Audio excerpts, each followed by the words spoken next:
Oke, kita mulai aja. Selamat siang semuanya. Terima kasih buat teman-teman semua yang sudah hadir di webinar hari ini. Ibu Merina sudah hadir ya? Sudah. Oke. Jadi selamat datang buat teman-teman semua di Dialog Design yang ketiga, karena yang satu dan kedua sebetulnya sudah kita laksanakan Oktober tahun lalu. Kali ini kita coba pindah ke format webinar karena kondisinya seperti ini. Baik, saya perkenalkan dulu, saya Prananda atau biasa dipanggil Panda dari Design Ethnography Lab di salah satu lab di bawah kelompok manusia dan desain produk industri di ITB. Oke, mungkin bisa diinformasikan dulu sebelumnya bahwa webinar kali ini tuh akan dibagi jadi 2 sesi. Jadi sesi pertama itu akan pemaparan dari Ibu Merina selama 30 menit, dan kita lanjutkan ke sesi pertanyaan gitu. Nah, jadi kalau misalkan ada yang ingin bertanya, silakan lempar pertanyaannya ke kolom chat. Nanti akan kami pilihkan gitu pertanyaannya. Nanti akan Bu Mei jawab satu-satu gitu ya. Nah, itu untuk pertanyaannya silakan dituliskan saja dari awal gitu ya. Kalau ada yang ingin bertanya, silakan dilempar. Baik. Jadi sebetulnya hari ini kita akan bahas gitu ya tentang Mingyai Movement gitu, yang merupakan pergerakan di Prakarsai gitu ya, diinisiasi oleh tokoh namanya Soetsu Yanagi di akhir tahun 20-an sebagai sebetulnya bentuk kritik gitu ya terhadap kondisi Jepang yang saat itu berada di puncak industrialisasi gitu. Jadi semenjak dia buka menjadi restorasi Meiji, nah itu perubahan sosial dan budaya itu sangat besar. Nah, ini merupakan bentuk dari perubahan diinisiasi oleh teman-teman artisan gitu ya di Jepang. Nah, mungkin kita bisa akan telusuri lebih lanjut oleh Bu Mei gitu ya, bagaimana sih sebetulnya Yanagi Soetsu ini bisa nyebarin prinsip-prinsip ini gitu ya, secara mungkin nggak bentar tapi cukup lama, tapi apa sih gitu ya medium-mediumnya sehingga pergerakan ini menjadi masif, lalu juga apa sih prinsip-prinsip dari Mingyai itu yang sampai akhirnya mungkin terasa gitu ya sampai ke desain modern saat ini gitu. Nah, itu akan dibahas lebih banyak oleh Ibu Mei hari ini. Nah, kalau Bu Mei-nya sendiri sebetulnya saya kasih gambaran profil sedikit gitu ya Bu ya. Beliau lulus dari sarjana desain produk tahun 2008, jadi senior saya dulu di desain produk ITB, dan melanjutkan studi master di kampus yang sama. Konsentrasi risetnya itu pada pengembangan kerajinan gitu, di berbagai daerah di Indonesia. Nah, ini riset beliau ini mengantarkan gitu ya Bu Mei untuk mendapatkan beasiswa untuk melanjutkan studi doktor di Kanazawa University dan lulus pada tahun 2015. Nah, risetnya terkait mengenai studi etnografi di berbagai tempat, dan yang menarik adalah di berbagai tempat kerajinan ya Bu ya, di berbagai desa di Jepang, mulai dari Beppu di kawasan selatan Jepang sampai ke daerah barat Jepang seperti Yamanaka atau desa Wajima gitu. Jadi tulisannya pun sudah banyak dipublikasikan di jurnal ilmiah maupun di media populer gitu. Kayak gitu ya paling ya. Saat ini Bu Mei sekarang bekerja sebagai dosen desain produk di ITB dan juga kepala laboratorium desain etnografi ini gitu. Oke, mungkin bisa dilanjutkan ya ke Bu Mei, silakan waktunya di share screen. Oke, sebentar ya. Oke.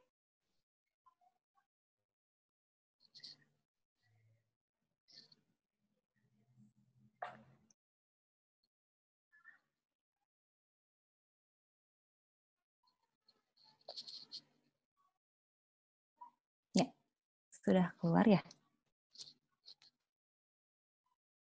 Nah, terima kasih Kak Panda, Pak Panda ya baiknya, sudah mengantarkan saya untuk berada di Dialog Desain pada hari ini, pada sore hari ini. Seperti yang tadi sudah disampaikan, sebelumnya saya mengucapkan terima kasih juga untuk teman-teman yang sudah menyempatkan waktunya untuk hadir menyimak share sedikit dari kami, dari Lab Desain Etno. Yang hari ini topiknya seperti yang sudah kita ketahui bersama, tadi juga sempat disinggung sedikit sinopsisnya oleh Pak Panda gitu ya.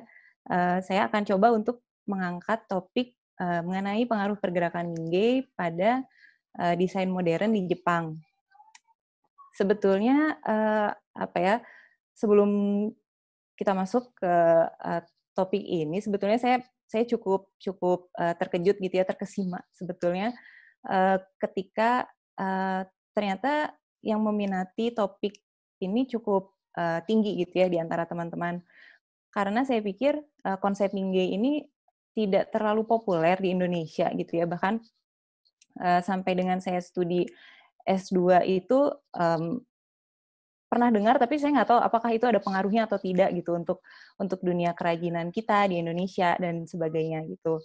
Dan dengan topik saya pada hari ini mungkin kita akan lebih banyak membahas mengenai apa ya, bukan mengenai Mingge itu apa atau prosesnya juga detailnya seperti apa, timeline sejarahnya seperti apa, karena itu sudah pasti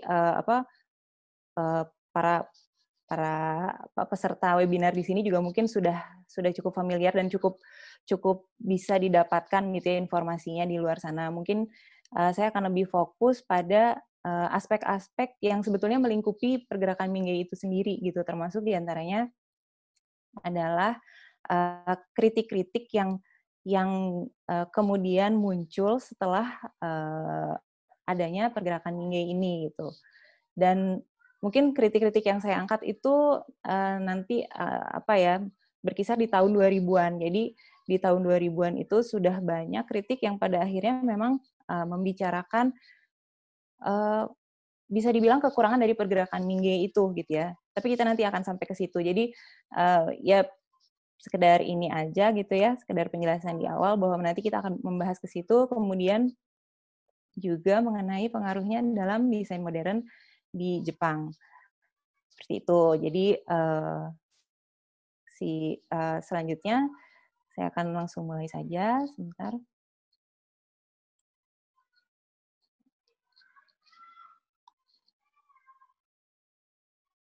Nah, jadi istilah Mingge itu sendiri gitu ya, kalau misalnya kita cari itu pengertiannya atau definisinya sebetulnya sangat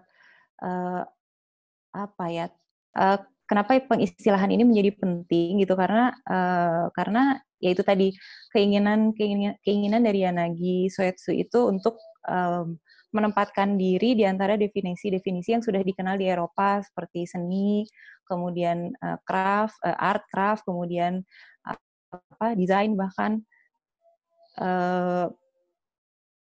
dan dia merasa ada pengistilahan yang perlu untuk dibuat gitu ya, untuk merepresentasikan konsep kerajinan yang ada di Jepang, dan itu tidak seragam dengan definisi Fokraft di dunia barat sebetulnya. Ada beberapa konsep Mingge yang sebetulnya ditekankan oleh Yanagi Soetsu, dan ini secara sederhana gitu ya. Di antaranya adalah keindahan. Jadi bicara Mingge ini bicara keindahan beauty gitu. Jadi dalam banyak tulisannya Yanagi Soetsu ini mengungkapkan mengenai keindahan. Apa itu keindahan dari Mingge? Seperti apa indah itu gitu? Apakah diasosiasikan dengan kesempurnaan atau ketidaksempurnaan? Apa diasosiasikan dengan keseragaman atau ketidakseragaman dan sebagainya? Dan yang paling utama dari konsep yang diangkat oleh Yanagi Soetsu dalam Mingge itu sebetulnya adalah fungsionalitas. Jadi fungsionalitas itu akan memunculkan keindahan. Jadi semakin suatu objek itu memiliki fungsi dalam keseharian manusia, semakin sering digunakan, itu dia akan semakin indah gitu. Jadi kalau kita tanya ke Yanagi Soetsu mana yang lebih indah, apakah piring yang dipakai untuk makan sehari-hari atau piring yang dipajang di dinding misalnya, sama-sama piring. Maka Yanagi Soetsu pasti akan memilih piring yang dipakai sehari-hari gitu ya, entah itu sudah bocel-bocel atau justru ada guratan-guratan yang menunjukkan bahwa dia memang sering dipakai, maka itulah keindahan gitu. Kurang lebih yang dimaksudkan oleh Yanagi. Kemudian yang kedua, dan ini akan sangat membedakan dari konsep desain sebetulnya, dibuat menggunakan tangan. Jadi kita harus ingat ya, jadi Mingge ini munculnya di masa industrialisasi Jepang itu tadi. Nanti akan sampai lagi ke cerita itu. Kita tarik mundur, tapi dibuat dengan menggunakan tangannya tangan manusia ya. Jadi keindahan itu akan muncul apabila benda atau objek tersebut dibuat menggunakan tangan dengan bantuan alat yang minim gitu ya, tentunya tidak menggunakan mesin dan sebagainya. Dengan ketidaksempurnaan yang kemudian akan muncul karena menggunakan tangan itu kan sangat berpengaruh ya, sangat dipengaruhi oleh konsentrasi si pembuatnya, kemudian kesehatan si pembuatnya gitu. Artinya ketika membuat 10 piece benda yang sama pasti akan ada kualitas yang berbeda-beda. Nah, itu pun menjadi salah satu konsep keindahan menurut Yanagi Soetsu yang merupakan salah satu prinsip dari Mingei. Kemudian kesederhanaan, alamiah itu bisa berarti materialnya, bisa juga berarti prosesnya. Jadi kerajinan yang memang dikenal secara tradisional di Jepang itu menggunakan material yang sumbernya itu sangat dekat gitu dari tempat tinggal para pengrajinnya. Jadi tidak mungkin misalnya seperti di Indonesia ada rotan, industrinya di Cirebon, kemudian bahannya diambil dari Kalimantan atau dari mana gitu ya. Mungkin itu tidak akan masuk ke dalam kategorisasi Mingei menurut Yanagi Soetsu. Kemudian sehat di sini juga sebetulnya sebagai apa yang disampaikan oleh Yanagi itu sangat panjang gitu ya, sangat konseptual gitu. Jadi yang dimaksud dengan sehat itu bisa jadi produknya yang sehat yang menunjukkan bahwa dia dibuat oleh oleh manusia gitu dengan segala ketidaksempurnaannya dan dia dipakai gitu. Artinya ketika dia dibuat dengan tujuan A dan dipakai untuk fungsi yang A juga artinya sesuai kan, dan di situ itu salah satu definisi sehatnya objek Mingei ini menurut Yanagi. Selain itu juga dengan dibuatnya Mingei oleh sekelompok masyarakat menunjukkan bahwa masyarakat itu memiliki kemampuan untuk bekerja sama, kemampuan untuk mengerjakan sesuatu dengan tangannya, dengan material yang ada. Dan itu menunjukkan sebuah komunitas yang sehat. Karena dalam komunitas yang sakit itu tidak akan terbentuk objek-objek keseharian dan tidak akan digunakan menurut dia. Jadi folk craft ini nantinya akan menjadi cerminan mengenai kondisi suatu masyarakat gitu. Akan sangat mencerminkan kondisi masyarakat tertentu. Gitu. Tadi juga sudah saya sampaikan bahwa dia dibuat oleh komunitas yang terdiri dari pengrajin anonim dan tidak memiliki tanda. Jadi pada masa itu benda-benda seni itu yang dibuat oleh seniman-seniman terkenal selalu membubuhkan tanda gitu ya, di misalnya ini ada mangkok, di baliknya akan ada tanda, entah itu cap titik merah atau apa gitu ya, atau ada seperti tanda tangan tapi inisial seperti itu.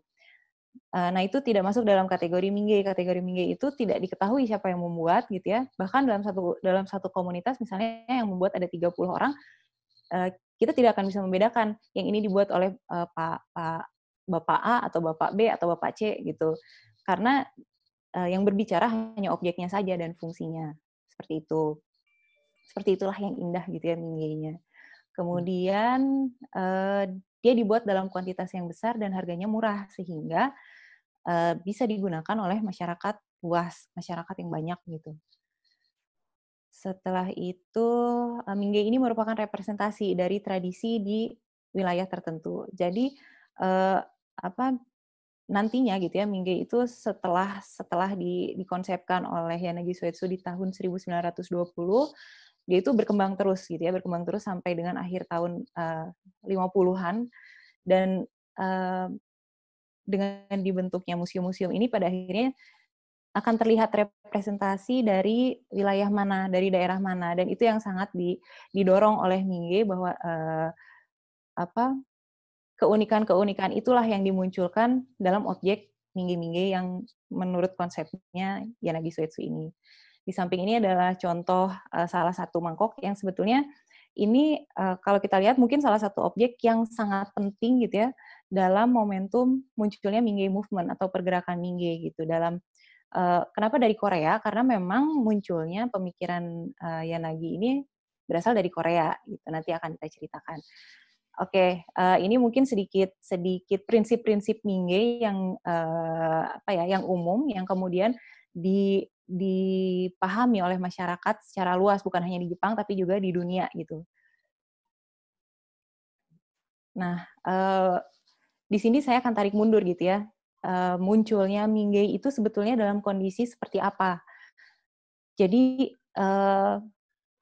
supaya ada bayangan aja sebenarnya ya, ini kalau diceritakan juga nantinya panjang sebetulnya. Jadi Minggay itu muncul pada masa industrialisasi di Jepang. Jadi industrialisasi di Jepang itu sebetulnya dimulai ketika restorasi Meiji tahun 1868 seperti tertulis, di mana shogun itu sudah pada akhirnya berhasil diruntuhkan setelah berkuasa selama 250-260 tahun. Dan itu tanpa pengaruh apapun dari luar, tanpa pengaruh asing gitu ya. Dulu ketika ada orang asing yang mendarat atau berlabuh di wilayah Jepang, maka akan langsung dibunuh gitu ya.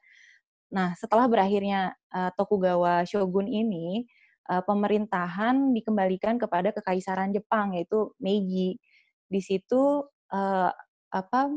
istilahnya restorasi Meiji ini pada akhirnya semua pintu terbuka gitu ya, dan pengaruh asing itu masuk secara luar biasa gitu, dan itu adalah era di mana terjadinya modernisasi dan bahkan westernisasi Jepang sepenuhnya gitu ya di tahun 1868 sampai dengan 1912-an. Jadi itu sekitar 50 tahun gitu ya, 40 sekian tahun mereka hidup dalam kondisi seperti itu. Ini salah satu contohnya, ada lukisan yang menggambarkan cara berpakaian wanita di periode tersebut gitu. Yang tadinya wanita itu menggunakan kimono longgar-longgar gitu ya dan menyembunyikan siluet tubuh. Kemudian mereka beralih kepada potongan-potongan baju yang menunjukkan siluet tubuh gitu ya. Padahal secara mungkin estetikanya tradisional Jepang sebelum itu gitu, bahwa dengan seorang wanita menutupi dirinya maka akan semakin menarik gitu, akan meningkatkan daya tariknya gitu. Sementara di periode Meiji selain pemikiran-pemikiran Barat kan sudah sangat merasuki, sehingga sangat mempengaruhi juga dalam berbagai aspek kehidupan, di antaranya ya pakaian ini. Kalau kita lihat potongannya sudah sangat kebarat-baratan gitu ya, menyerupai pakaian wanita di Eropa gitu, dengan potongan-potongan seperti gaun dan tatanan rambut yang juga sama sekali berbeda seperti itu. Termasuk juga gaya arsitektur gitu. Kalau kita lihat di sebelah kanan ini ada gambar salah satu istana di Jepang gitu ya. Jadi istana-istana ini kan sebetulnya dulu dimiliki oleh keluarga-keluarga bangsawan tersebar di seluruh Jepang gitu, dan pada periode Meiji tentunya mereka melakukan renovasi, melakukan perbaikan dan sebagainya, dan di masa itu juga mereka kemudian menambahkan fitur-fitur yang sangat barat sebetulnya. Kalau kita lihat di sebelah kanan itu ada istilahnya sekarang washitsu gitu ya, jadinya ruang Jepang, karena mereka sudah mengenal ruang barat gitu. Di ruang Jepang ini mereka menggunakan tatami, tikar tatami, pintunya pintu geser, kemudian pakai pelapis shoji paper itu. Sementara yang di sebelah kiri ini menunjukkan gaya ruangan yang gayanya sangat kebarat-baratan, menggunakan pintu kayu, menggunakan jendela dan tirai yang panjang menjuntai, kemudian lantainya pun tidak menggunakan tikar lagi. Dan ini menjadi pemandangan yang biasa ketika itu. Termasuk juga bukan hanya interior ya, tentu saja eksterior pembangunan yang berlangsung di masa ini banyak sekali yang dipengaruhi oleh arsitektur asing gitu ya. Selain mereka juga ini menyadari bahwa bangunan-bangunan yang terbuat dari bata dan tembok itu lebih tahan terhadap api misalnya dan sebagainya, tapi gayanya ya sangat kebarat-baratan. Ini yang masih kita bisa lihat sampai saat ini gitu ya. Ada museum Mitsubishi, kemudian ada Red Brick District di Yokohama. Mereka direvitalisasi lagi menjadi tempat-tempat publik seperti itu. Kemudian ya ini hanya sebagai salah satu bayangan aja bahwa kondisinya ketika itu di Jepang sangat sangat kebarat-baratan gitu ya, cara berpikir, kemudian cara hidup, berbagai budaya dan sebagainya. Jadi di masa modernisasi ini juga yang tadinya Jepang itu sama sekali tidak mengenal pembedaan antara seni atau kerajinan atau membuat benda-benda lainnya, kemudian menjadi sangat terpengaruh gitu dengan klasifikasi istilah, apakah ini seni, apakah ini industri, apakah ini desain, apakah ini kerajinan, seperti itu. di masa ini pula akhirnya dibedakan gitu ya, bahwa bijutsu atau seni itu berbeda dengan koge atau kerajinan. Ini mengikuti klasifikasi dari barat juga. Kemudian ini juga ada hal yang sebetulnya sangat berpengaruh gitu ya pada pengistilahan-pengistilahan tersebut, dan nantinya akan mengantarkan kita pada munculnya istilah Mingyei itu. Jadi ketika akhirnya mereka sudah terbuka terhadap pengaruh asing di Eropa dan di Amerika Serikat, itu banyak sekali diadakan pameran-pameran gitu ya. Dan dari kesemua pameran itu kalau tidak salah ada 3 pameran yang kemudian menjadi salah satu momentum penting di mana akhirnya mereka menyadari bahwa tembikar atau pottery itu adalah primadona gitu di pasar Eropa atau di pasar Amerika. Dari situ baru pemerintah Meiji mulai melirik gitu bahwa oh ini potensi duit nih kalau misalnya kita bisa kembangkan ini di pasar internasional seperti itu. Dan itu terjadi di antara tahun 1862 sampai dengan 1910. Kemudian juga ini sangat menjadi salah satu hal yang berpengaruh adalah kedatangan Ernest Fenollosa gitu ya, diminta oleh pemerintah Jepang untuk mengajarkan pelatihan seni di Universitas Tokyo. Dari situ semakin tegas gitu bahwa art itu berbeda dengan kerajinan, berbeda dengan koge, dan meskipun ada nuansa kan ya, ada bijutsu itu nggak semata-mata art atau diartikan seni, tapi ya tentunya ada nuansa kejepangan dan sebagainya. Tapi pembagian itu sudah semakin jelas, bahkan dalam beberapa eksibisi yang diadakan oleh pemerintah itu membuat kategorisasi yang sangat ketat. Yang ironisnya sebetulnya tembikar itu, kerajinan tembikar yang dulunya yang mereka sebetulnya kenal itu adalah memiliki potensi pasar yang besar gitu untuk diekspor, ternyata tidak diakui sebagai salah satu bentuk bijutsu atau art di situ. Jadi mereka nggak masuk ke dalam pameran tahunan. Ada namanya, saya lupa singkatannya, Bunten itu apa ya, Pak Panda? Bunten, Bunka, Teng gitu ya. Pokoknya itu pameran yang sangat bergengsi lah di dunia seni di Jepang. Si pottery ini nggak masuk ketika itu. Kemudian terjadi pergolakan budaya sebetulnya di sini sangat banyak dan sangat kompleks yang terjadi. Jadi ketika tahun 1900 awal itu memang modernisasi dan westernisasi di Jepang itu sedang sangat memuncak, dan itu adalah titik paling jenuhnya masyarakat Jepang dengan semua yang kebarat-baratan gitu.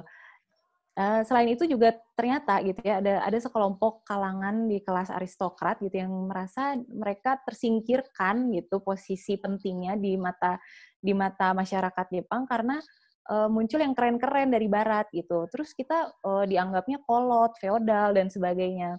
Nah, ke perasaan insecure dari kalangan aristokrat ini pun sebenarnya adalah salah satu hal yang menjadi pendorong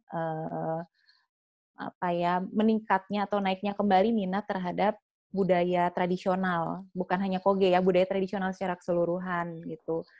Termasuk juga upacara minum teh. Upacara minum teh kemudian diangkat lagi menjadi event sosial yang bergengsi gitu ketika itu, karena sudah dilupakan oleh masyarakat mudanya. Jadi yang kalangan aristokrat yang terancam untuk dilupakan sama masyarakat ini, mereka mencoba mengangkat kembali pentingnya upacara minum teh, penting loh gitu, untuk banyak hal ya, untuk bersosialisasi, untuk mengapresiasi seni, mengapresiasi budayanya sendiri dan sebagainya gitu. Intinya di masa ini memang bermunculan keinginan-keinginan yang intinya mengangkat kembali tradisi-tradisi yang mereka miliki sebelum terjadinya industrialisasi.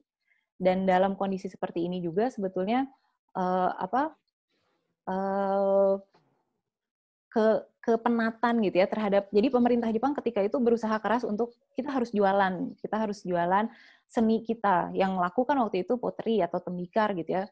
Jadi disesuaikan dengan pasar di Amerika, sesuaikan dengan pasar di Jepang, berusaha mati-matian, menyempurnakan tekniknya, belajar mengirim akademisi untuk ke Eropa untuk belajar dan mengembangkan kembali kerajinan itu, menyempurnakan kembali supaya standarnya sangat Eropa gitu, sangat Barat ketika itu.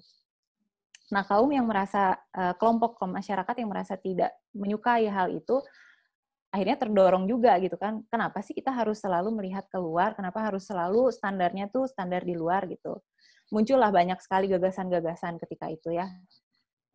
Kurang lebih ini tadi sudah saya jelaskan gitu. Kemudian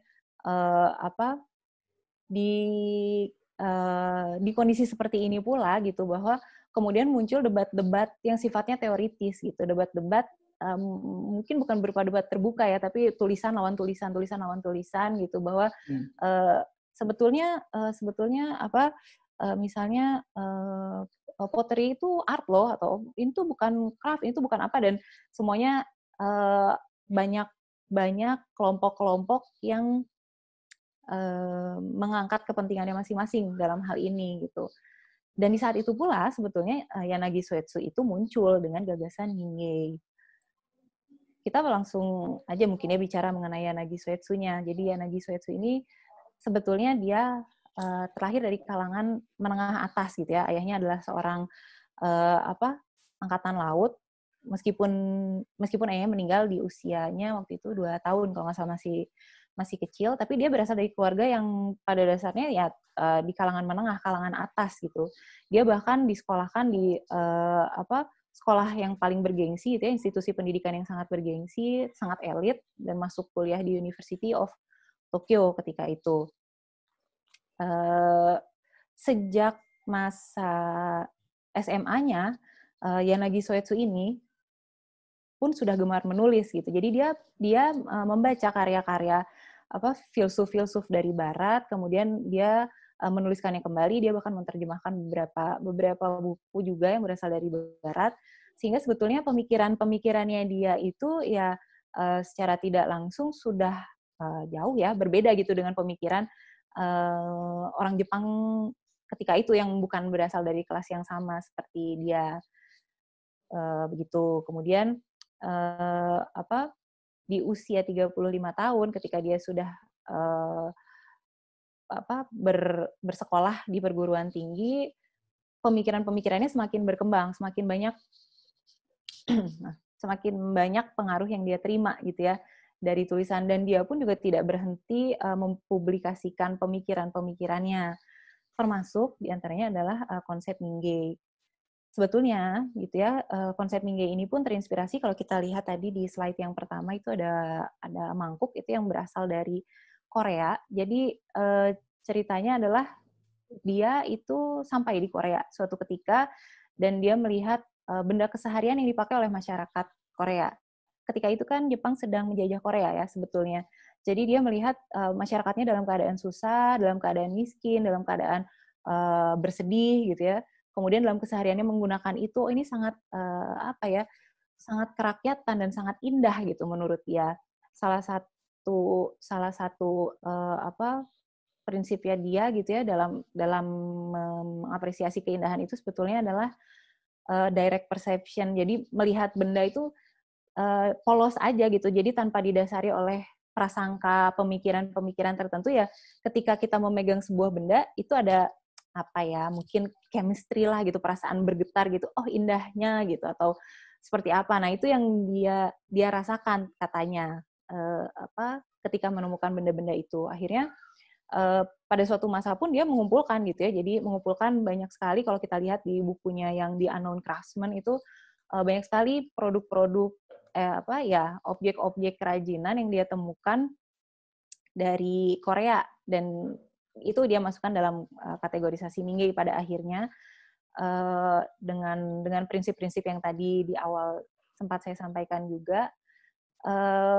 Kemudian dia tersentuh gitu, kemudian dia tergerak gitu. Oh jadi ini adalah keindahan, ada yang dia sebut dengan beauty of sorrow atau beauty of sadness gitu, bahwa dia melihat objek ini sedih gitu ya, bukan jelek ya, maksudnya digunakan dalam keseharian, bukan di tempat yang indah, tempat yang bagus, sedih tapi indah gitu menurut dia. pokoknya dia tergerak sekali lah, itu perjalanan yang membuat dia akhirnya tergerak untuk mencari sebenarnya Jepang itu punya identitas seperti ini yang ketika itu sudah tertutupkan ya oleh pengaruh-pengaruh Barat yang sangat kuat gitu. Jadi dia kembali ke Jepang, kemudian dia menelurkan istilah Mingyei ini. Kemudian dia bepergian sekeliling Jepang untuk bertemu dengan pengrajin, bertemu dengan masyarakat biasa gitu ya. Biasa dalam arti kalau kita lihat di sini ada fotonya dia bersama Shoji Hamada sama Kawai Kanjiro, itu juga sangat sering disebut-sebut dalam berbagai literatur Mingyei ya, mereka bertiga ini. Kalau kita lihat saja gaya berpakaiannya sudah sangat barat sebetulnya, dan itu adalah hal yang biasa ketika itu.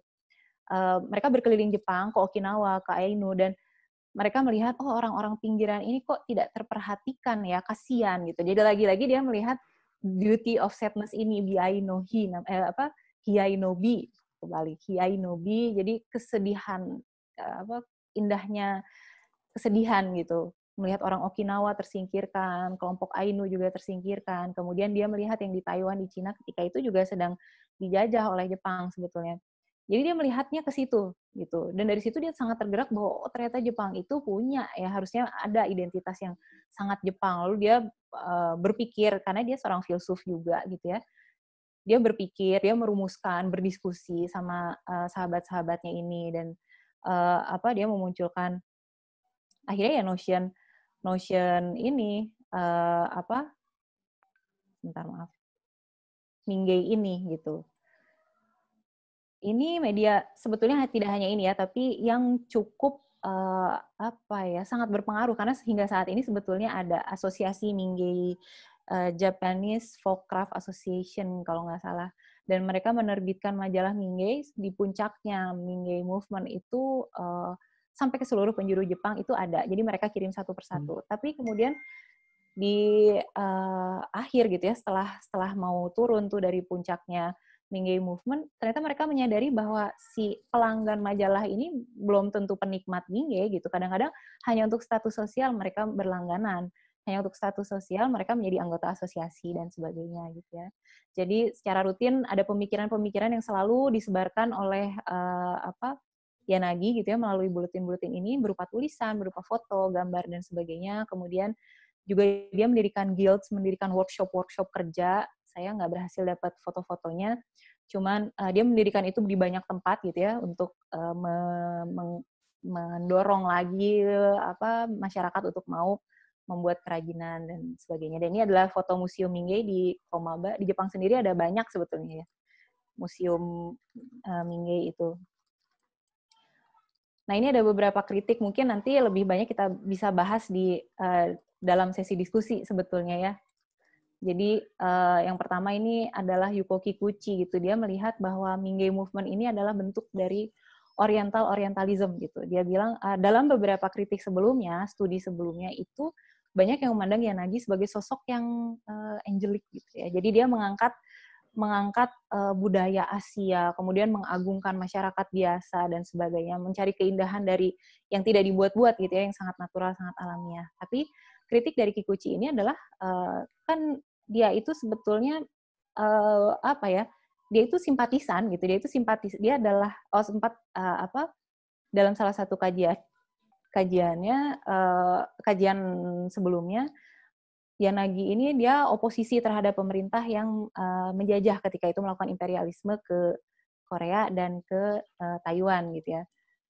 Tapi ternyata setelah dikaji lebih lanjut enggak juga sih, sebenarnya dia tidak oposisi, karena kalau dia oposisi artinya Mingyei ini tidak akan menjadi identitas nasional gitu pada akhirnya, hanya konsep dia saja dan tidak akan berkembang seluas yang kita tahu saat ini.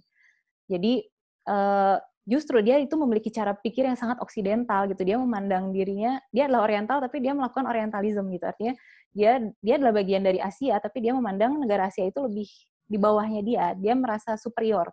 Dan dengan dia dia merumuskan identitas nasional Jepang, dia tuh ingin menjadikan identitas nasional Jepang ketika itu di atas identitas nasional negara-negara lain gitu ya. Artinya ya menaikkan kembali gitu, intinya menaikkan nilainya Jepang di antara negara Asia lainnya. Itu salah satu kritiknya gitu ya dari Kikuchi. Kemudian ini dari Kim Brand gitu. Jadi dia memandang si Mingge movement ini sebetulnya sangat politik lah ya. Pertama dia itu berasal bukan dari rakyat jelata, dia itu sudah berasal dari keluarga yang mampu, keluarga bangsawan dengan pemikiran yang kaya gitu. Kemudian berbicara keindahan itu munculnya dari bawah gitu ya, dari tanah grassroots. Dan menurut Kim Brand gitu ya, kenapa pada akhirnya si Mingge movement ini amat sangat dikenal, padahal dalam sejarahnya itu tadi kan ada dinamika ketika westernisasi itu di puncaknya, itu banyak istilah-istilah muncul sebetulnya. Ada the art of apa gitu dan segala macam. Kenapa Mingge gitu yang akhirnya bertahan? Ternyata itu adalah karena kekuatan politik dari Yanagi gitu, adalah kedekatan dia dengan berbagai kalangan yang memegang kuasa ketika itu otoritas gitu ya, pemerintah dan sebagainya. Dia bekerja sama dengan baik sehingga ya Mingge movement ini menjadi menasionalisasi gitu. Seperti itu kurang lebih. Kemudian ada juga yang dilakukan oleh Brian Moran itu tahun 1997.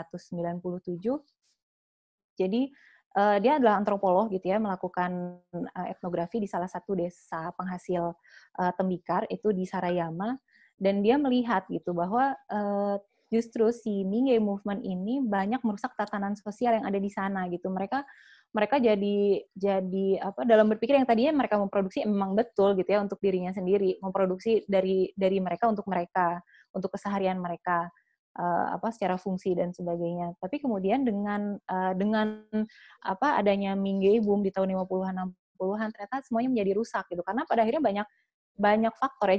Jadi terbentuk art world gitu di Mingge itu. Jadi ada kritikusnya, ada marketingnya, ada pedagangnya, ada distributor, ada apa banyak gitu. Padahal dulunya nggak seperti itu. Gitu. Nah itu yang dikritik oleh Moran terhadap Mingge movement. Kemudian ini yang keempat adalah dia bicara mengenai konsep beauty sebetulnya ya dari Nakami Mari. Itu dia mengkritik sebetulnya Mingge movement ini bicara banyak tentang konsep-konsep keindahan dan sebagainya, religius, spiritual, tapi kenapa tidak mempertimbangkan hal-hal lain secara ekonomi gitu ya. Maksudnya dia sebagai seorang pemikir harusnya tidak selesai sampai di situ gitu pemikirannya, artinya kesejahteraan si pengrajin-pengrajin ini terus bagaimana gitu nasibnya, bukan masalah beauty of sadness gitu ya, masa mau sad terus selama-lamanya si produsen-produsen ini gitu. Ya kurang lebih seperti itu kritiknya. Tapi gitu ya, however bahwa bagaimanapun si Mingge movement ini ada yang pro dan ada yang kontra, dan bagaimanapun dia pada akhirnya bisa sampai menjadi national identity-nya Jepang, itu bukan hal yang kecil gitu. Itu adalah hal yang mempengaruhi banyak aspek, terutama gitu ya, aspek desain modern sebetulnya. Jadi ini sangat kuat di industri desain industri di Jepang sebetulnya adalah utility. Jadi kalau misalnya kita melihat desain-desain Jepang sekarang gitu ya tentunya tidak semuanya seperti itu, tapi banyak gitu ya kalau kita lihat kenapa terlihat sederhana, terlihat simpel dan sebagainya, karena mereka memunculkan keindahannya itu dari fungsinya keluar nggak, fungsinya tercapai atau enggak, seperti itu kira-kira. Kemudian peran konsep monozukuri juga menjadi spirit yang tetap dijaga oleh industri, bahkan industri yang manufacturing ya. Jadi monozukuri itu sebetulnya dulu identiknya dengan membuat benda dengan tangan, tapi itu kan ada etos kerja gitu ya, di balik membuat dengan tangan itu ada kesungguhan, ada kesabaran, ada ada kerja keras. Nah, etos kerja itu yang kemudian diadopsi oleh industri manufaktur di Jepang gitu, salah satunya ya. Kemudian selain secara konseptual juga tentu saja pengaruh craftsmanship atau Mingge atau Koge gitu ya di Jepang ini pengaruhnya sangat tinggi, karena banyak sekali. Selanjutnya kita bisa lihat ada contoh-contoh desainer yang mengangkat konsep-konsep yang dulu sebenarnya sudah pernah diungkit-ungkit oleh Yanagi gitu ya terkait dengan Mingge. Yang membedakan mungkin ya bagaimana cara membuatnya. Kemudian kalau desainer kalau craftsman itu dia berpikir dia membuat gitu, kalau desainer dia berpikir nanti yang membuat orang lain atau mesin dan sebagainya.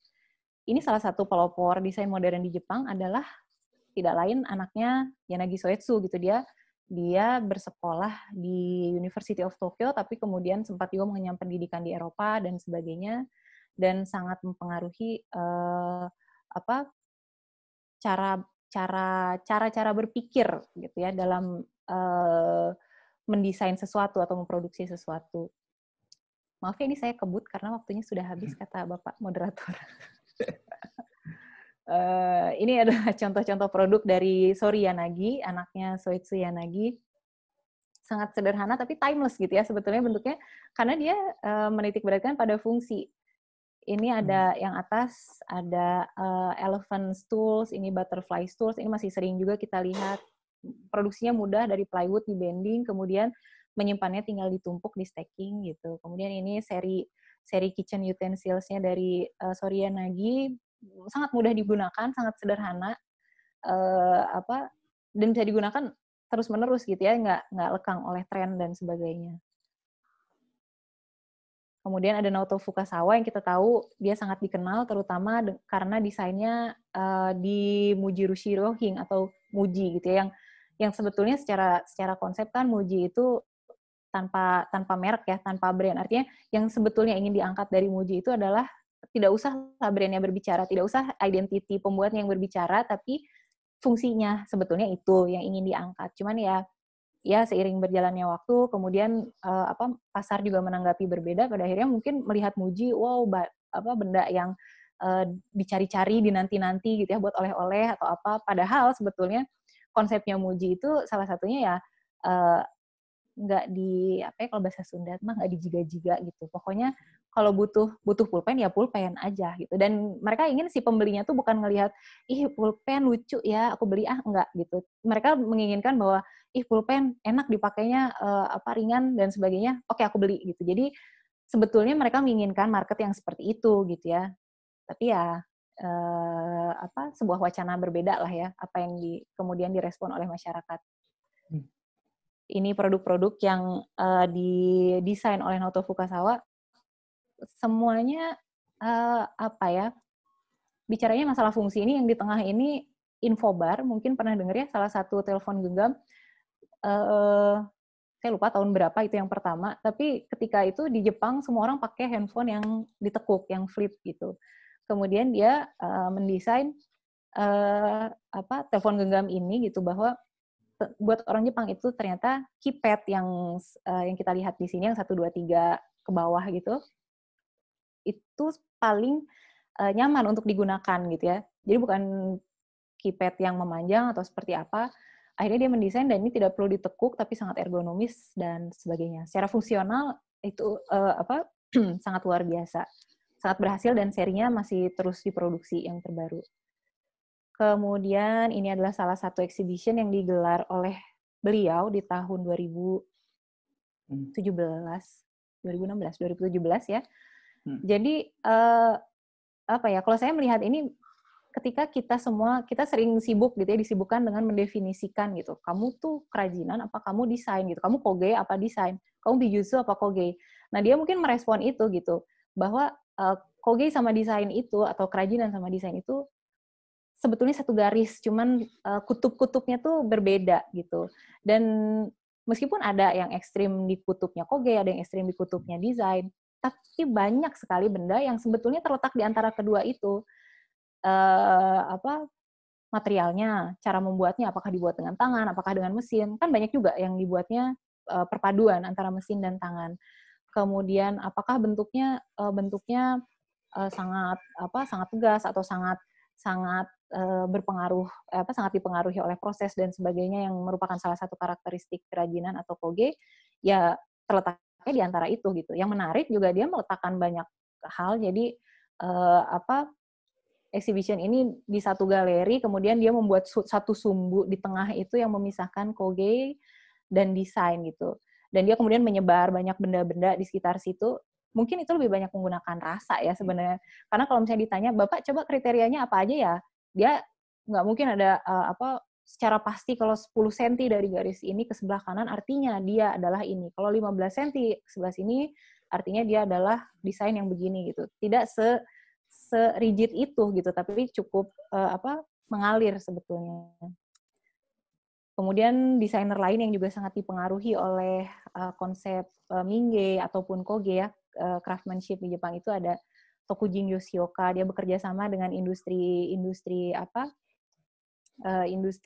tradisional di berbagai tempat. Ini yang terbuat dari kertas yang dilem, kemudian bisa seperti akordeon, seperti itu. Contoh lain ada perusahaan furniture, ini desainnya Noto Fukasawa sebetulnya. Jadi perusahaan ini salah satunya yang memang bekerja sama dengan dalam proses pembuatannya cukup seimbang gitu ya antara mesin dan handmade. Kemudian ini ada Shinichi Sumikawa, dia bekerja sama dengan Kota Takaoka. Kota Takaoka itu sangat terkenal dengan industri copperware gitu ya, timah, kemudian aluminium, besi lah, metal dan sebagainya. Yang dulunya dibuat sebagai pemberian gitu untuk feodal untuk kaum bangsawan. Nah, Shinichi Sumikawa ini bekerja sama, kemudian dia memproduksi Aqua Series, membuat dumbbell, fruit bowl. Jadi ini full handmade sebetulnya. Dia memanfaatkan craftsmanship dari pengrajin yang ada di Kota Takaoka karena sudah ratusan tahun industri itu ada di sana. Mereka punya kemampuan hand skill yang luar biasa, sangat tinggi. Kemudian ini contoh lain bekerja sama dengan salah satu workshop metal juga, tapi di Osaka, membentuk tetesan air. Ini adalah kursi sebenarnya. Kemudian masih contoh kolaborasi mungkin ya dengan Arita. Jadi Arita ini dia sebetulnya sudah ada industri keramik, bukan industri ya, maksudnya pengrajin keramik yang berasal dari Arita itu sudah ratusan tahun ada di sana. Kemudian Teruhiro Yanagihara ini dalam satu proyek dia bekerja sama dan menghasilkan tableware. Jadi tableware ini sangat menarik ya kalau kita lihat seperti sangat presisi dan dibuat dengan mesin gitu. Padahal enggak, padahal dibuatnya semua pakai tangan dan sebetulnya gitu ya katanya kalau misalnya dilihat lebih detail itu banyak sekali detail-detail yang sangat menunjukkan bahwa ini dibuat dengan tangan. Jadi ada bocel-bocel karena keramik kan kalau misalnya dibakar di waktu yang berbeda, terkadang hasilnya pun suka berbeda gitu ya, tergantung kondisi, banyak faktor gitu yang mempengaruhinya. Dan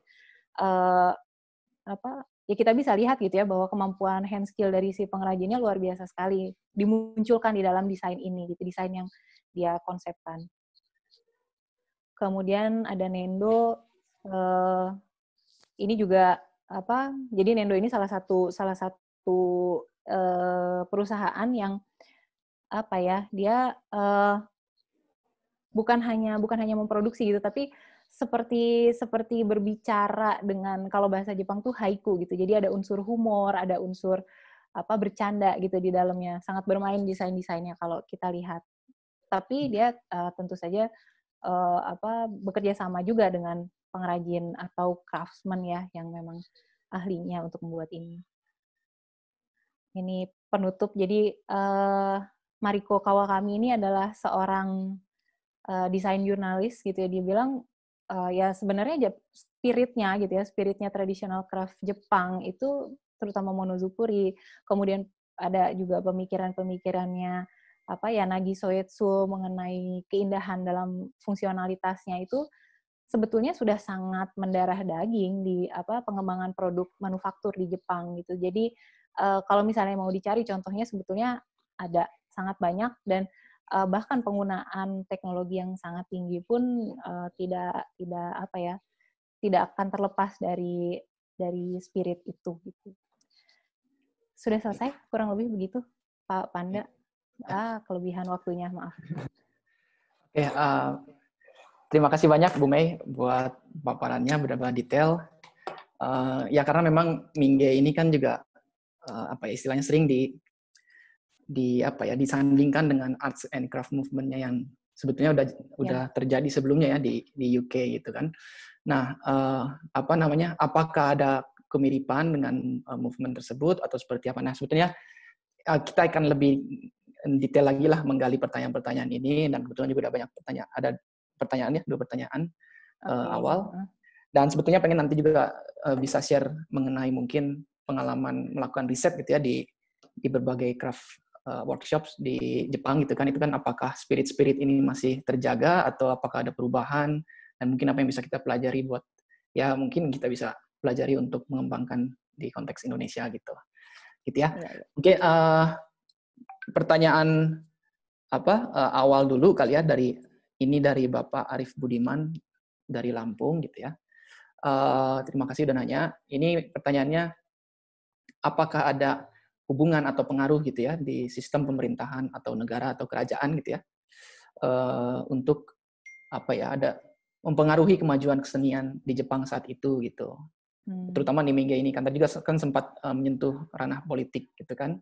Nah, apakah sistem pemerintahan saat itu juga mempengaruhi movement ini gitu? Nah, mungkin itu dulu pertanyaannya.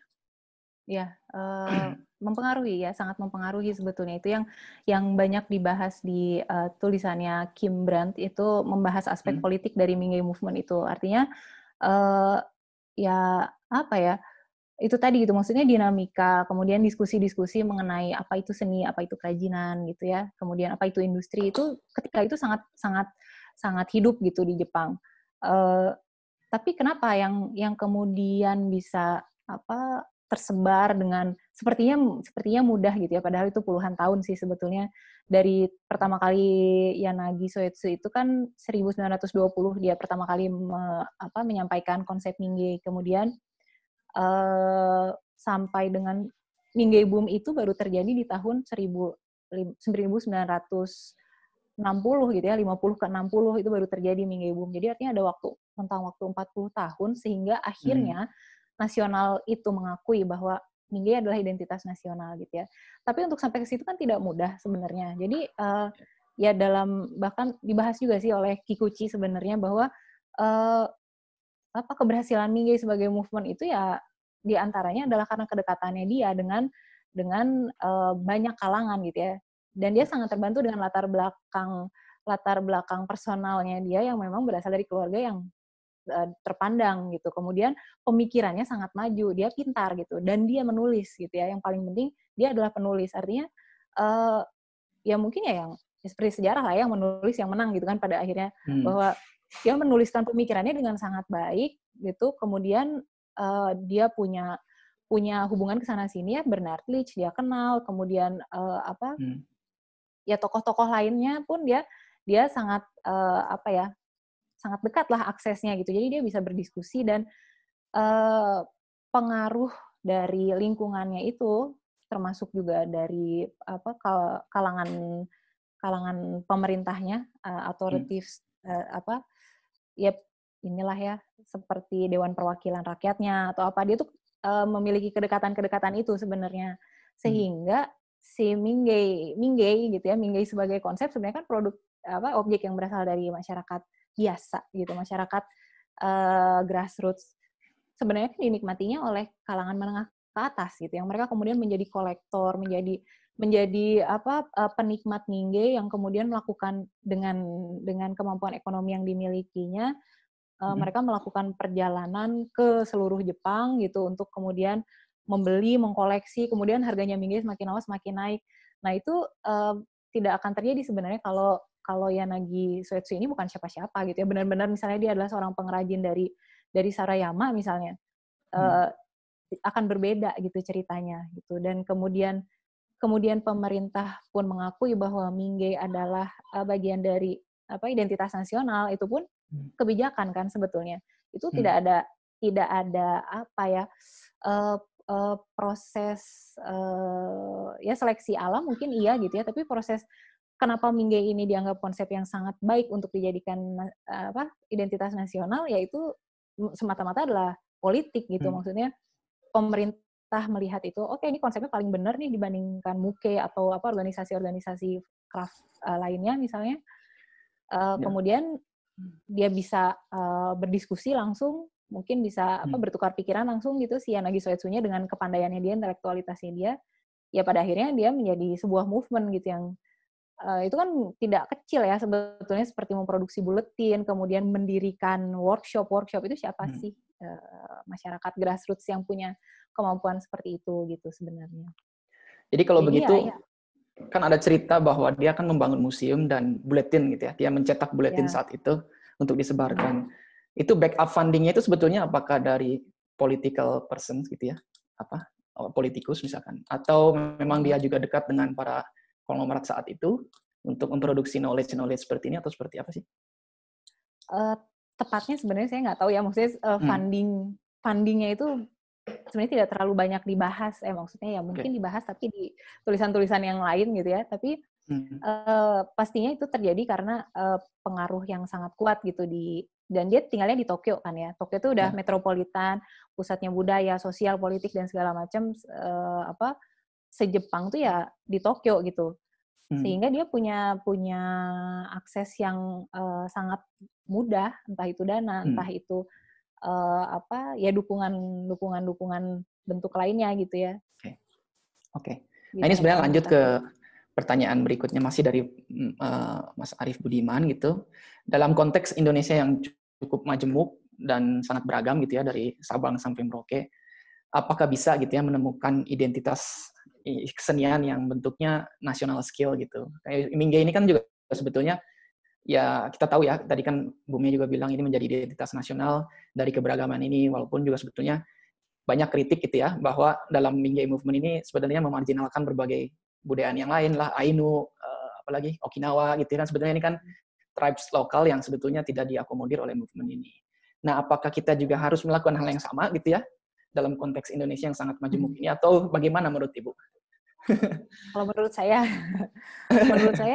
sebetulnya masih banyak yang harus kita lakukan ya sebelum sampai ini adalah identitas kesenian nasional Indonesia gitu. Artinya ya seperti yang sudah kita ketahui bersama gitu ya, kalau kita menelusuri kembali ke belakang, apakah kita bisa mendapatkan sebuah informasi yang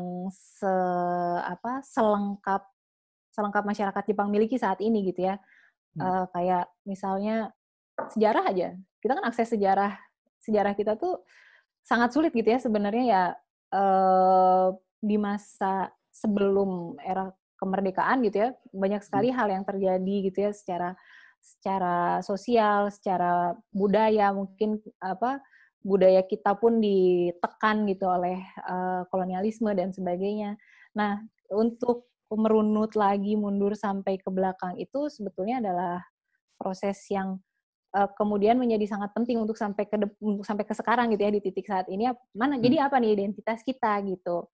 Kan kita nggak bisa semata-mata langsung menyeragamkan oke, anyaman adalah identitas nasional misalnya, kan nggak seperti itu juga gitu. Artinya apakah anyamannya yang identitas kesenian nasional misalnya, ataukah di generalisir lagi, bukan anyamannya tapi kemampuan tangannya atau apanya gitu ya. Jadi skill-nya misalnya. Jadi kesenian tradisional itu memanfaatkan keterampilan tangan yang seperti apa misalnya. Jadi bukan berupa objek-objek atau benda-benda mungkin kalaupun ada gitu ya, karena kan kita juga terlampau beraneka ragam. Oke. Jadi lebih ke yang benar-benar fundamental seperti spirit gitu ya, atau nilai-nilai yang abstrak. Oke. Baik. Ini mungkin pertanyaan kedua gitu ya dari siapa ini? Mbak Aidafi. Selamat sore Bu Mei. Saya ingin bertanya gitu, kalau kita mengasumsikan perubahan atau peleburan seni, desain dan craft sampai akhirnya sekarang terembed dalam desain modern Jepang, berjalan seperti di Jepang ini, kalau di Indonesia saat ini sudah sampai tahap mana ya?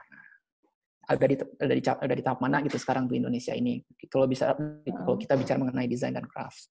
Lalu apakah masih pada tahap westernisasi gitu kan? Ya di Jepang kan sempat ada western boom ya gitu ya, sehingga akhirnya muncul intelektual seperti Yanagi untuk melawan ini gitu. Nah, itu di mana sih tahap kita sekarang? Lalu juga dengan adanya konsep revitalisasi desa ataupun UMKM center, apakah kita sedang shifting gitu? Sekarang kan banyaknya kebijakan-kebijakan untuk membangun UKM atau desa. Nah, apakah kita juga shifting untuk menilik lagi potensi kita seperti apa? Itu mungkin dulu. Ya, ini sebenarnya lebih cocok dilontarkan ke Pak Panda ya sebenarnya pertanyaan ini. Nah, barangkali mau menjawab juga silahkan, boleh-boleh aja.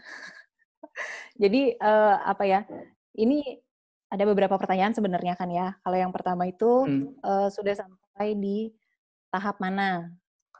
kalau dibandingkan dengan kondisi Jepang ketika itu gitu ya. Sampai di tahap mana sebetulnya saya sempat berpikir gitu ya ketika mempelajari Mingyai ini di sana, oh sepertinya ini mirip nih sama Indonesia sekarang ini gitu ya, mulai industrialisasi, westernisasi dan sebagainya gitu. Tapi ternyata pun ya tentu saja berbeda gitu ya dalam berbagai aspek ya. Misalnya pembangunan gitu. Kita bicara kalau dibandingkan dengan Jepang di periode itu, pembangunan infrastruktur itu luar biasa gitu, benar-benar dari tidak ada menjadi ada gitu ya, jembatan yang menghubungkan antar pulau gitu ya, yang sekarang mungkin di Indonesia belum sempat jadi juga. Kemudian membangun Jepang menjadi sebuah negara, sebuah nation itu ya semua saling terhubung satu sama lain gitu. Dan itu aja kalau kita lihat sekarang masih ada kesulitan-kesulitan lah gitu untuk menyeragamkan antara satu titik dengan titik lain gitu ya di Indonesia. Itu aja masih jadi masalah gitu. Kemudian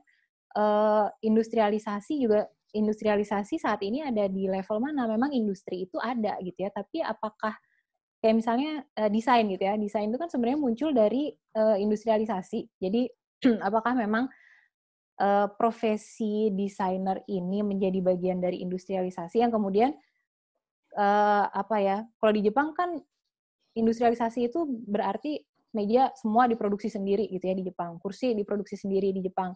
Kemudian yang tadinya misalnya tadi contohnya tatami gitu, tatami yang tadinya diproduksi secara tradisional menggunakan tangan, kemudian semuanya pakai mesin. Apakah di Indonesia udah sampai di tahap gitu ya, sampai mereka berusaha untuk membuat pesawat sendiri, membuat mobil sendiri, microwave sendiri dan sebagainya.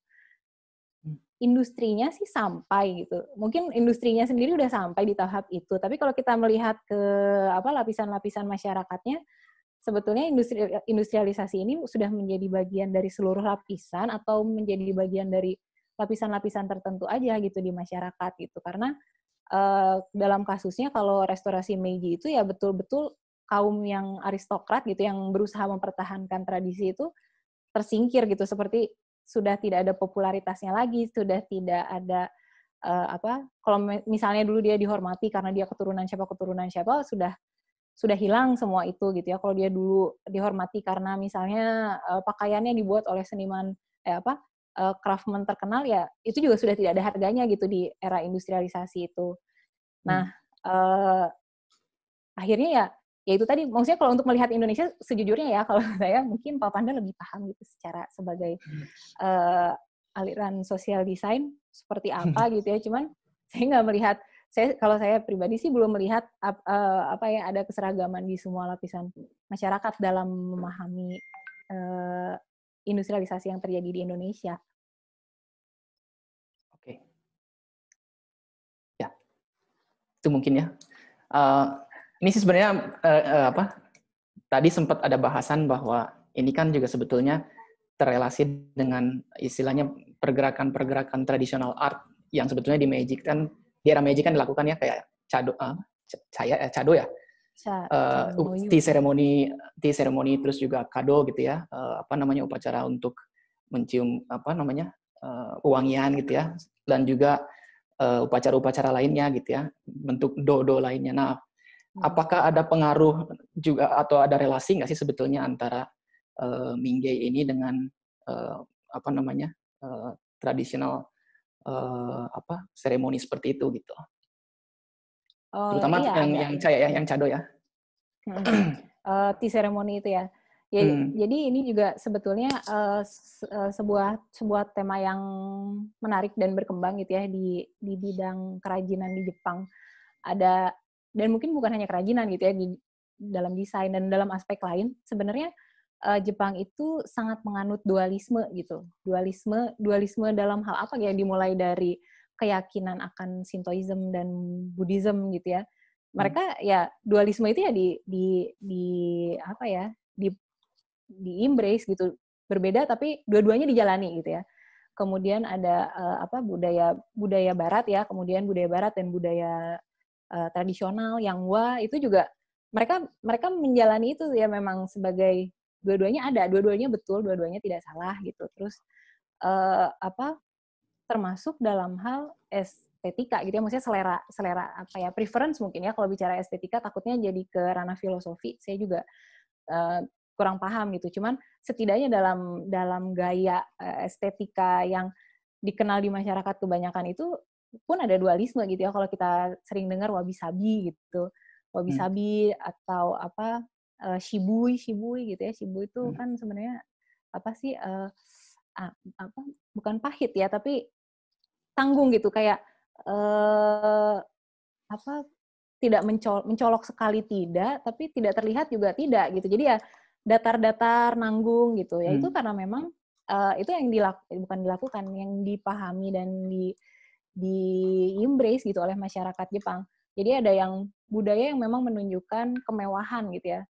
Kalau misalnya kita lihat misalnya pachinko gitu. Pachinko di seluruh Jepang tuh sama gitu. Lampu warna merah, terus ada apa gitu ya, warna-warni dan sebagainya. Tapi di sisi lain mereka paham itu Jepang banget gitu. Kemudian di sisi lain Chanoyu ini juga adalah Jepang banget, di mana sebetulnya secara prinsip Chanoyu ini atau Chado ini mereka punya pemahaman prinsip estetika yang sama sekali bertolak belakang dengan itu gitu, dan itu Jepang. Kalau misalnya ditanya itu keindahan Jepang, bukan iya, itu keindahan Jepang gitu. Itu memang itu indah menurut kami, ketidaksempurnaan, ketidakseragaman, kemudian ada kerusakan yang terjadi karena berjalannya usia gitu ya. Kemudian kalau misalnya kita lihat ada rumah-rumah untuk upacara minum teh, itu kan hanya di plester kasar ya sebenarnya. Dan itu bukan karena mereka tidak mampu, tapi karena menurut mereka itu adalah indah gitu. Kemudian kenapa tadi juga tibolnya itu tidak mulus gitu ya, masih ada coak-coaknya dan sebagainya. Dan itulah yang dikagumi sebagai keindahan gitu.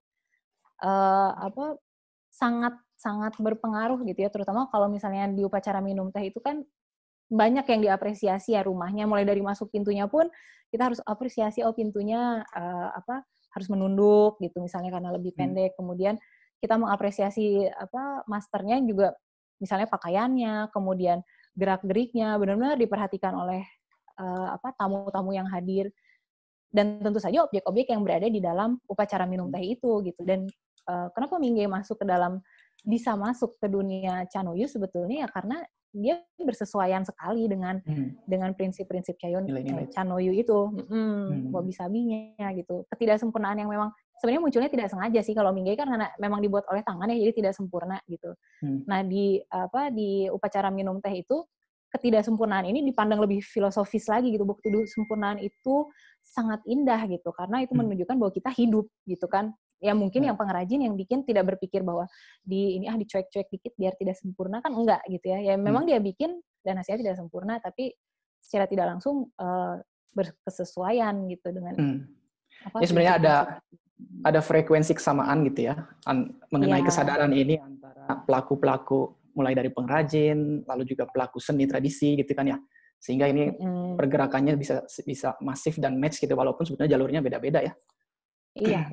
jalur berkreasinya gitu. Oke. Ini sebenarnya relate ke pertanyaannya Mas Arief dari Lampung mengenai bagaimana sih kita bisa menemukan kesadaran yang sama dari kemajemukan dan keberagaman. Nah, ini ada Mas Dani ya. Boleh di-unmute ya, Pak Radit. Kebetulan Mas Dani juga menuliskan dalam proses menulis mengenai arsitektur di Indonesia gitu. Beliau juga kurator di bidang arsitektur, mungkin bisa tolong sharing ceritanya. Oh, itu udah ada ya? Ya. Halo, Dan. Halo. Boleh? Terima kasih, Mas Panda. Ya, saya arsitek, mempelajari arsitektur juga sebenarnya. Tapi juga membaca bukunya Soetsu Yanagi juga yang di Everyday, The Beauty of Everyday Things. Saya nggak salah. Okay. Tapi tadi saya juga punya kesadaran yang sama tentang berusaha untuk menghubungkan atau mencari apakah pandangan yang seperti ini itu kemudian bisa kita aplikasikan atau bisa kita cari apa yang mungkin agar kita bisa menemukan apa yang selama ini selalu lepas kan. Kalau kita di kita yang selalu lepas adalah mengenai apa yang Indonesia gitu. Tentang di arsitektur juga itu selalu jadi ayam liar gitu, dikejar-kejar tapi nggak pernah dapat kan arsitektur Indonesia itu apa gitu identitasnya. Lalu di satu titik saya sadar bahwa sebenarnya jika kita mau menemukan apa yang Indonesia itu, pertama harus melepas dulu dari apa yang kita sudah yakini. Yang kedua itu memahami dulu sejarah kebudayaan di tanah ini sebenarnya. Jadi bukan sejarah arsitekturnya.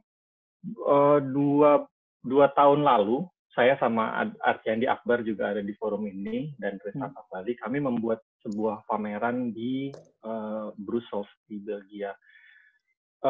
Pamerannya itu berusaha untuk membuat narasi baru mengenai sejarah arsitektur di Indonesia. Jadi bukan sejarah arsitektur Indonesia, tapi arsitektur di Indonesia. Karena saya pribadi, saya menggagas pameran itu lalu mengajak Andi dan Reza, saya tidak puas dengan narasi sejarah arsitektur yang diberikan kepada saya atau yang berputar di Indonesia gitu. Dari apa yang saya alami, dari apa yang kami lakukan, tidak bisa mempelajari desain dan tidak bisa mempelajari arsitektur sejarahnya kalau tidak mempelajari kebudayaan yang ada di tanah ini. Jadi kehidupan selama sekian puluh ribu yang sudah terjadi di sini. Karena itu ternyata kaitannya erat sekali. Dalam arsitektur yang saya sadari, ternyata di Indonesia, dari dulu sampai sekarang, dari hari ini di Indonesia hari ini itu ada paling tidak 3 arus arsitektur yang sekarang sedang berjalan. Arus arsitektur etnis, arus arsitektur yang generik, dan arus arsitektur yang spesifik. Yang etnis itu arus arsitektur yang dibuat oleh kelompok etnis yang sudah ada di tanah ini sebelum ada Indonesia merdeka. Yang yang spesifik adalah yang dibuat oleh yang lulus dari sekolah-sekolah arsitektur. Nah, yang menarik adalah yang generik. Karena yang generik ini, dari pengamatan saya pribadi, sebelum ada Indonesia itu, nggak pernah ada.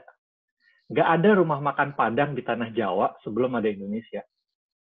Paling tidak menjamur seperti sekarang ini dan tidak memiliki identitas arsitektural yang dominan seperti yang kita tahu sekarang gitu. Ruko itu juga tidak mendominasi ruang-ruang kota di Indonesia sebelum adanya Indonesia merdeka atau bahkan sebelum adanya Orde Baru. Jadi di Indonesia kita selalu akan bergerak di antara apa yang etnis dan apa yang spesifik dan apa yang generik menurut saya. Sebelum adanya Indonesia, negara ini, itu kehidupan sama sekali berbeda. Hasil kebudayaan pun sama sekali berbeda, nggak sama. Setelah adanya Indonesia, lebih lagi setelah adanya Orde Baru, itu produk kehidupan, produk kebudayaan dalam hal ini desain dan arsitektur, itu berubah sama sekali berbeda. Dari apa yang saya berusaha untuk pahami sampai hari ini, apa yang Indonesia kemudian dibentuk oleh apa-apa yang generik. Jadi yang generik itu hasil kebudayaan yang generik atau hasil desain yang generik itu seperti kalau saya menyebutnya tempat lari dari jejak keleluhuran kita untuk masuk ke apa yang Indonesia modern. Misalnya begini, seorang Batak yang orang tuanya terikat dengan keleluhuran Batak, kemudian di tahun 75 pindah ke Jakarta, dia tidak ngebangun rumah Batak di Jakarta. Dia tinggal di sebuah rumah generik yang dibuat oleh satu developer kecil mungkin yang rumahnya sama dengan 4-5 tetangganya yang lain atau mungkin semua tetangganya yang lain gitu. Ada sistem yang berubah. ketika dia pindah, dia udah nggak jadi lagi orang Batak, dia tidak tinggal di rumah Batak lagi, tapi dia pindah tinggal ke rumah yang Indonesia gitu dalam tanda kutip. Jadi buat saya pribadi sekarang ini saya lebih berpikir untuk menemukan apa yang Indonesia atau mendefinisi kualitas terbaik terhadap kebudayaan Indonesia itu berarti memikir ulang apa yang generik dan mencari kualitas terbaik dari apa-apa yang generik di tanah ini gitu. Yang sempat saya perhatikan sedikit mengenai desain etno, saya ngikutin Instagramnya juga kan, sudah mulai tuh bikin kotak box kotak box untuk terima barang, terus untuk neken lift tombol, gitu ya. Tombol lift gitu. Itu saya rasa hal-hal yang kita mungkin di kita kalau kita ingin, karena apa yang terjadi dengan Mingjay itu yang penting bukan Mingjay-nya, tapi bagaimana kemudian falsafahnya itu bisa membuat benda-benda dengan kualitas terbaik itu hadir di kehidupan orang lebih banyak gitu. Dan saya rasa itu yang penting adalah gimana kita bisa sebagai desainer kita bisa menciptakan apa-apa yang memiliki kualitas tertinggi, kemudian bisa dipakai semua orang. Sekarang ini yang paling bisa dipakai oleh semua orang adalah apa-apa yang generik. Teknik konstruksi bangunan yang generik, bahan bangunan yang generik, yang dijual di mana-mana gitu. Dan saya kurang tahu lagi, apalagi yang generik dalam bidang produk desain itu kayaknya harus digali juga. Tapi melalui situ, dan jika kita melihat mulai sekarang berusaha untuk fokus kepada melihat apa yang generik dan kemudian meningkatkan kualitas itu, rasanya di situ dengan cara itu paling tidak untuk sekarang ini kita bisa menghadirkan kehidupan atau barang-barang dengan kualitas terbaik dan dengan sendirinya akan meningkatkan kualitas kehidupan itu di lebih banyak penduduk Indonesia gitu kalau menurut saya. Jadi saya rasa gitu sih di pendapat saya. Ya, thank you Mas Dani. Sebenarnya ini menarik nih perihal mengenai generik gitu ya. Kan sebetulnya juga kalau misalkan kita lihat tadi Mingjay Movement gitu, itu kan sebetulnya juga mengangkat hal yang common gitu ya, mengangkat nilai yang cukup abstrak tapi common dimengerti oleh banyak pihak gitu ya, pengrajin saat itu gitu. Nah, tapi kan sebetulnya balik lagi kritiknya, ketika kita membuat hal yang umum, general, dan dipahami oleh seluruh masyarakat Indonesia gitu, apakah itu tidak ada ketakutan untuk terlalu mengeneralisir hal-hal yang sangat beragam ini? Takutnya nanti akankah ada minority group gitu ya, yang memang secara populasi kecil tidak terwakilkan dalam hal yang general dan umum seperti ini gitu. Nah ini bagaimana ya? Rasanya itu yang bisa dibicarakan lebih lanjut dan coba untuk dipahami situasinya di sini sebenarnya seperti apa gitu. Kalau saya pribadi karena sementara ini saya ngelihatnya dalam sudut pandang apa yang etnis, apa yang generik, dan apa-apa yang spesifik itu ngebantu saya untuk ngelihat kelompok-kelompok masyarakat mana yang hidupnya ada di arus yang mana gitu. Lalu kemudian apakah di setiap arus ini pasti kemudian ada yang kemampuan ekonominya lebih rendah dan kemampuannya lebih rendah dan kemampuannya lebih tinggi. Saya rasa itu yang bisa dipahami atau ditelaah lebih lanjut gitu. Apakah kita apa yang menjadinya perlu dilakukan. Tapi rasanya kalau misalnya kita bisa membuat sebuah pengetahuan desain, jadi tidak melihat desain sebagai style, tapi sebagai pengetahuan dan gimana cara membangunnya. Kita bisa membuat desain-desain yang kemudian cara membangunnya dilihat sebagai pengetahuan yang mudah diaplikasikan oleh sebanyak-banyaknya orang, pasti akan ada celah-celah untuk mereka melakukan modifikasi-modifikasi yang disesuaikan dengan kemampuan mereka sih. Mungkin ya, saya nggak tahu juga. Tapi saya cuma menyodorkan wacana ini saja supaya kita bisa melihat bidang desain kita itu dengan kebingungan yang lebih sedikit. Karena kalau saya ngelihat di arsitektur, itu banyak sekali kebingungan tentang bagaimana caranya menemukan yang Indonesia gitu, menghubungkan apa yang kita punya di sini, sedangkan di kepala kita itu mungkin lebih dari 70% dipengaruhi oleh apa yang terjadi di luar, dengan pemahaman yang sedikit mengenai apa yang sebenarnya sudah terjadi atau sedang terjadi di tanah kita sendiri gitu. Oke. Mungkin Bu Mei ada tanggapan, Bu? Iya, salam kenal Mas Dani, mungkin udah kenal sama Panda tapi belum pernah belum kenal. Terima kasih sekali ini tanggapannya sangat menantang untuk dipikirkan bersama gitu sebenarnya.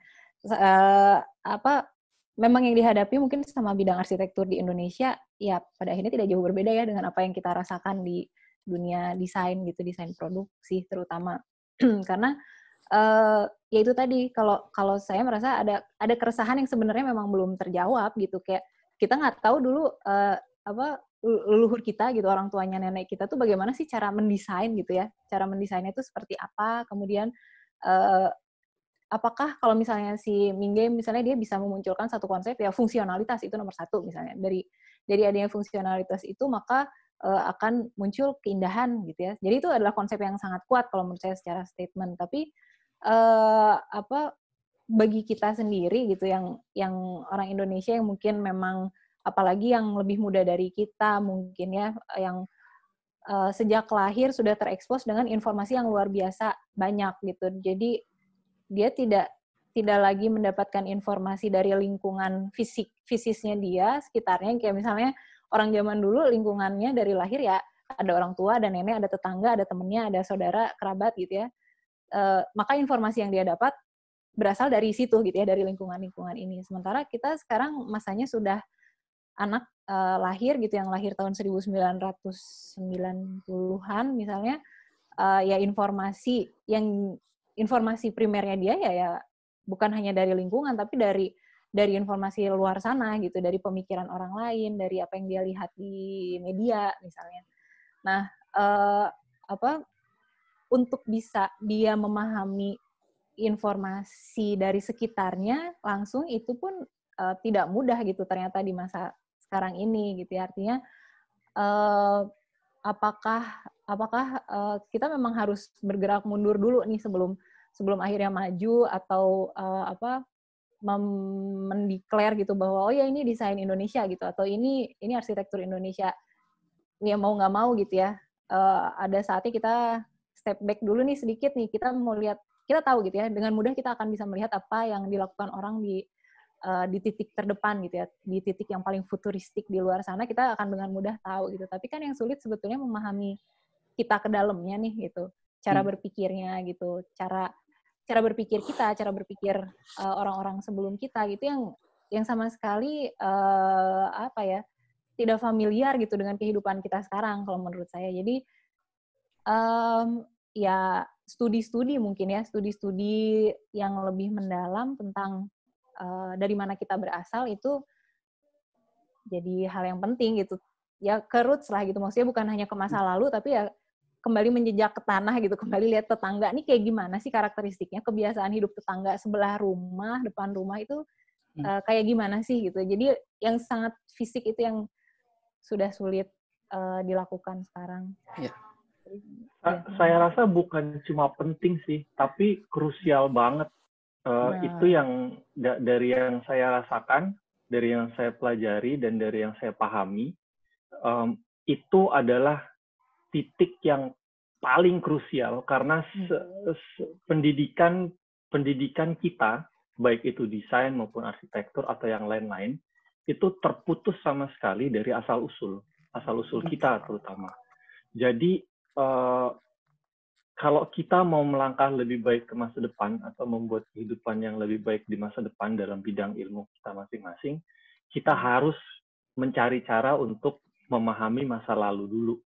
Sebelum kita melakukan itu, akan selalu ada kebingungan untuk kita bekerja, dan potensi kita untuk bisa menghasilkan hal-hal dengan kualitas tertinggi dan terbaik bagi masyarakat yang lain itu tidak akan maksimal jadinya.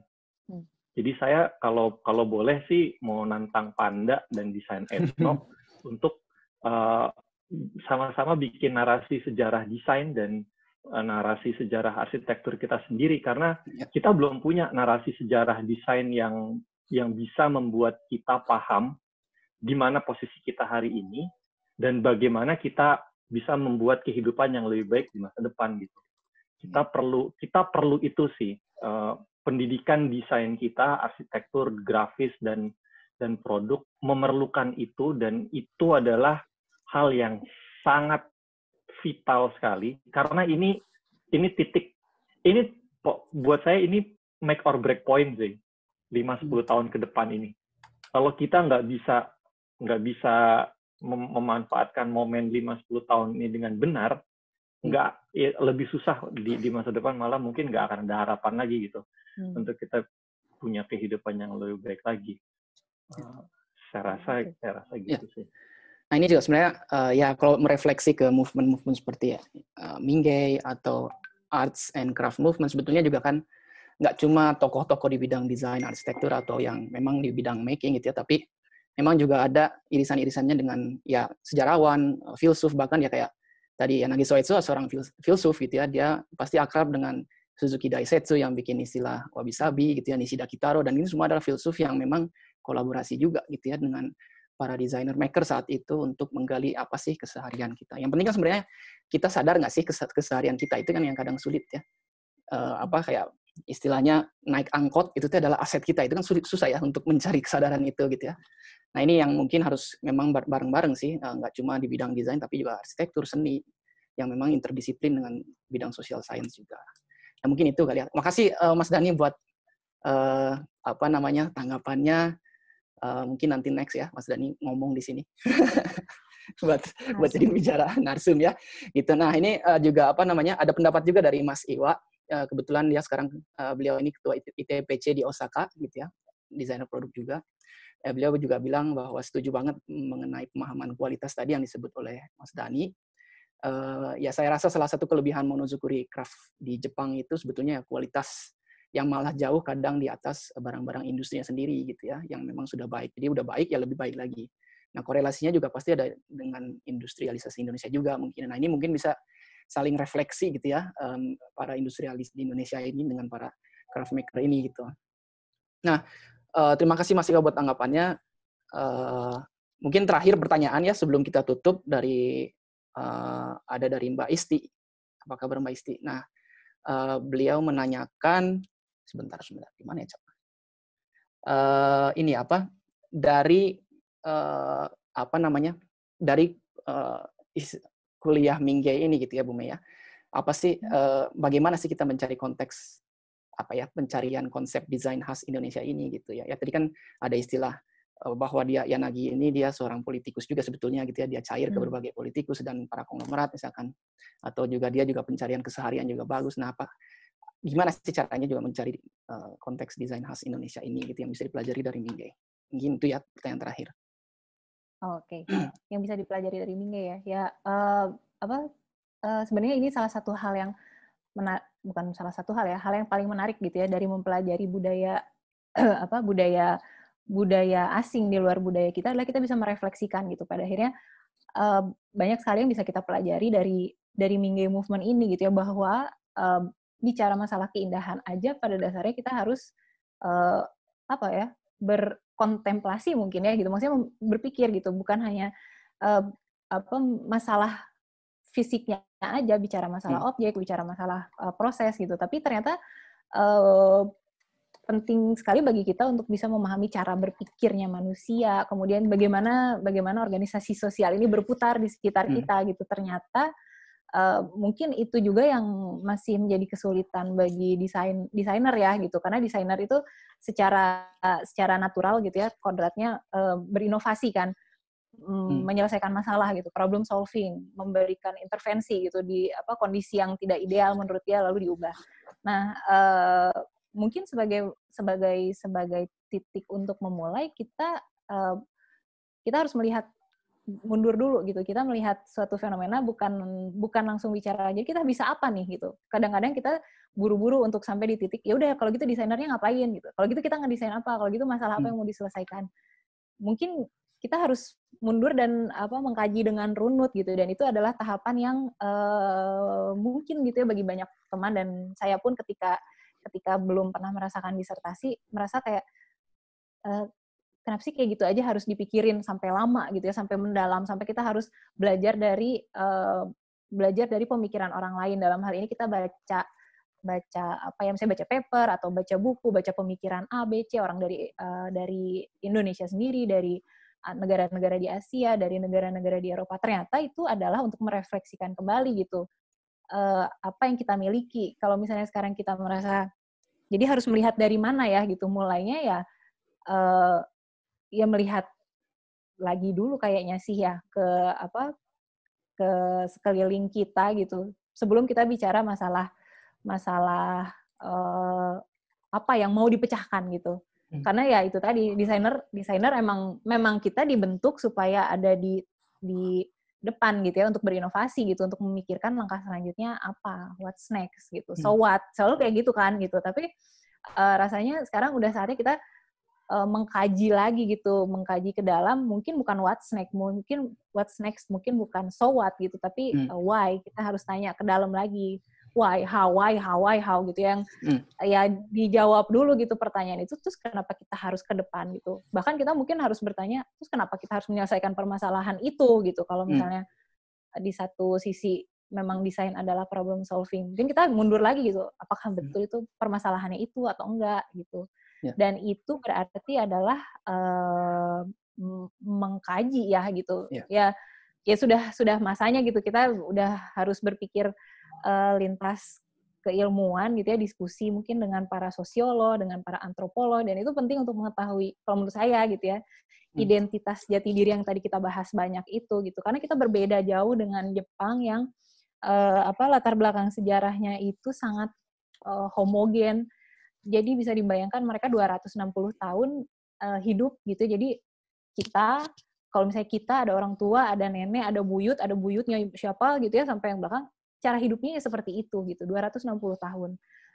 Kan sangat mudah ditelusuri ya gitu. Jadi selama ini mereka seperti apa, itulah tradisinya gitu. Yang sulit, yang tidak bisa disamakan kasus kita dengan kemunculan Mingge adalah identitas kitanya sendiri, mungkin identitas Indonesianya sendiri sebetulnya kan tidak linear gitu ya, tidak seperti Jepang, itu sama sekali berbeda gitu.